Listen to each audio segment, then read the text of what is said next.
My name is Tina Algaard Benson. I'm an associate professor from Roskilde University in Denmark. And in this short video, I would like to provide you some key insights from one of my articles. It's called The Birdcage is Open, but Will the Bird Fly?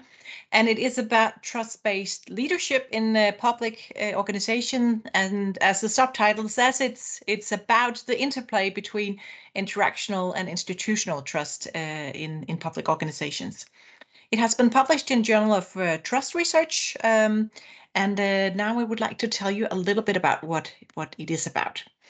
So when we look at the research that has been done in trust-based leadership, there has been quite a bit of focus on how leaders can create invitation, you could say, to build trust with employees.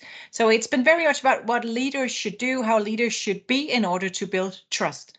But there has been much less focus on the decision that employees face, whether to accept such offers of trust or whether they actually decline it.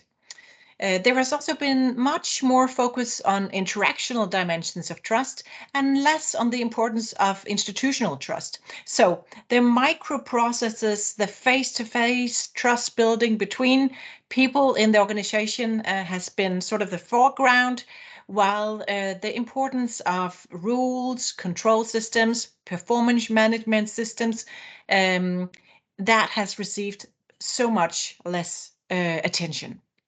So the research question I pose is, how does interactional and institutional dimensions of vertical trust interplay when public employees are offered more autonomy and must decide whether or not to return leaders' invitations to trust? The study builds on quite a few interviews from Copenhagen municipality. They have been working with a so-called trust reform for quite a few years. And this trust reform is about many things, but a key sort of ambition is to build more trust between leaders and employees. I've been talking to quite a few people, and I've been aiming to sort of go through the whole chain of command, all the way from politicians, the CEOs, and all the way down to street level employees working at the front line of the public organization. So, so in the study, I explore, of course, how do leaders try to build interactional trust with the employees? What do they do to sort of make this invitation to trust? And that is very much about some of the traditional aspects we know from trust research, that you know, appearing competent, aligning attentions between leaders and employees, and also about being providing signs of integrity to employees are very important aspects of building vertical interactional trust. But I also look into the institutional aspects of trust. So how do employees perceive the institutional frameworks? We're talking control, rules, performance management systems. Are they perceived as supportive to this process of interactional trust? And what I develop in the study is this vertical trust model, which is presented here.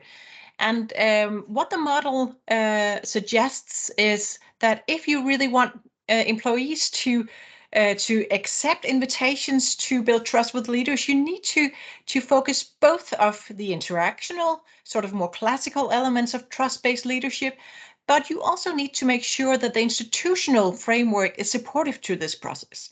So, an example, if leaders are signaling that they want to build trust with the employees, but the employees perceive the frameworks, the autonomy they actually do have as too narrow or too restricted, the conditions for accepting trust becomes ambiguous.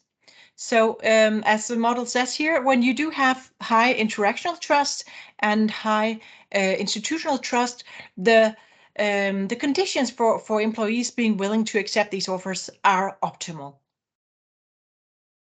So the contributions, well, I think the conceptual framework, the vertical trust model, can serve as a tool for analyzing what is going on in processes of trust-based leadership, and also to understand why intentions to build trust are not always accepted or perceived as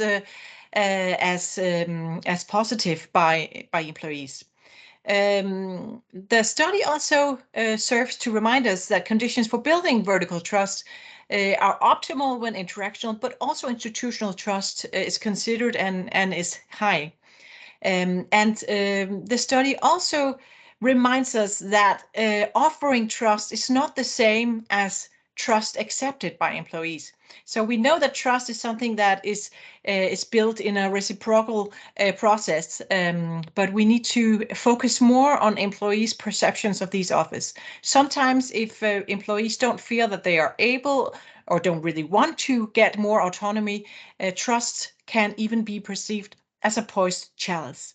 So, as a leader in the social department says here, it's no use opening the birdcage if the bird is not willing to fly. So if you are curious about more, if you want to read more into this article, you can find it in Journal of Trust Research.